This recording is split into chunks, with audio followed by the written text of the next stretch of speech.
2 મહિનાથી દુખાવો થતો હતો, દવા લીધી પણ કોઈ ફરક નહોતો પડતો.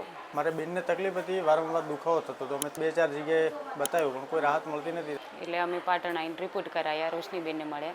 રિપોર્ટમાં ગોઠ ફાટેલી નીકળી હતી. એટલે રોશનીબેને દૂરબીનથી ઓપરેશન કર્યું, હવે સારું છે. અત્યારે એકદમ ખૂબ સારું રિઝલ્ટ મળ્યું. એ બદલ રોશનીબેનનો ખૂબ ખૂબ આભાર. ખૂબ ખૂબ આભાર રોશનીબેનનો. આ પેશન્ટ મારા ત્યાં આવ્યું ત્યારે તેના છેલ્લા 2 મહિનાથી વારંવાર ઓન એન્ડ ઓફ પેટમાં દુખાવાની તકલીફ સાથે આવ્યું હતું, જેને છેલ્લા 2 મહિનાથી કન્ટિન્યુઅસ ઓન એન્ડ ઓફ માસિક ચાલુ રહેવાની તકલીફ રહેતી હતી તથા પેશાબ અને સંડાસ કરવામાં પણ ઘણી તકલીફો થતી હતી. છેલ્લા 2 દિવસથી પેશન્ટને અસહ્ય વધારે પડતો દુખાવો થવાના કારણે દર્દી દવાખાને બતાવવા આવ્યું હતું.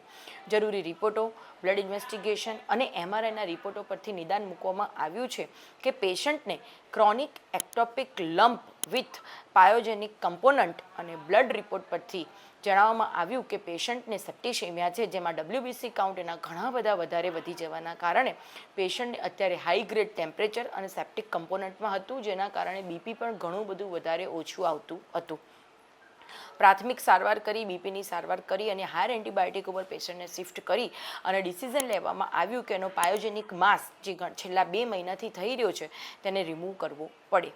3D લેપ્રોસ્કોપીના હાઈ મેગ્નિફિકેશન પાવરની મદદથી પેશન્ટને ઓપરેશન દરમિયાન ઘણા જ ઓછી તકલીફો દ્વારા આ પાયોજેનિક માસને રિમૂવ કરવામાં આવ્યો છે, જેમાં દર્દીના શરીરની અંદર પાયોજેનિક માસની આજુબાજુ આંતરડા, ગર્ભાશયની કોથળી અને ઓમેન્ટમ બધું જ ચોંટેલું હતું, જે છૂટું કરવામાં આવ્યું છે, જેને એડહેસિવ લાઇસિસ કહેવામાં આવે છે. અને આ માસને રિમૂવ કરવામાં આવ્યો છે, જેના રિમૂવ કર્યાના 6 કલાકની અંદર પેશન્ટનું બીપી નોર્મલ થઈ ગયું અને પેશન્ટને તાવની અસર ઘણી ઓછી થઈ ગઈ તથા પેશન્ટ નોર્મલ સ્ટેબલ થવા માંડ્યું હતું.